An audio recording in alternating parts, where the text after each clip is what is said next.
സ്വർഗസ്ഥനായ ഞങ്ങളുടെ പിതാവേ, അങ്ങയുടെ നാമം പൂജിതമാകണമേ. അങ്ങയുടെ രാജ്യം വരേണമേ. അങ്ങയുടെ തിരുമനസ് സ്വർഗത്തിലെ പോലെ ഭൂമിയിലുമാകണമേ. അന്നു വേണ്ടുന്ന ആഹാരം ഇന്ന് ഞങ്ങൾക്ക് തരണമേ. ഞങ്ങളോട് തെറ്റ് ചെയ്യുന്നവരോട് ഞങ്ങൾ ക്ഷമിക്കുന്നത് പോലെ ഞങ്ങളുടെ തെറ്റുകൾ ഞങ്ങളോടും ക്ഷമിക്കണമേ. ഞങ്ങളെ പ്രലോഭനത്തിൽ ഉൾപ്പെടുത്തരുത്, തിന്മയിൽ നിന്നും ഞങ്ങളെ രക്ഷിക്കണമേ. ആമേൻ. നന്മ നിറഞ്ഞ മറിയമേ, സുസ്തി, കർത്താവ് അങ്ങയോടുകൂടെ സ്ത്രീകളിൽ അങ്ങ് അനുഗ്രഹിക്കപ്പെട്ടവളാകുന്നു.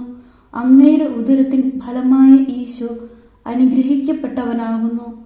പരിശുദ്ധ മറിയമേ, തമ്പുരാന്റെ അമ്മേ, പാപികളായ ഞങ്ങൾക്ക് വേണ്ടി ഇപ്പോഴും ഞങ്ങളുടെ മരണസമയത്തും തമ്പുരാനോട് അപേക്ഷിക്കണമേ.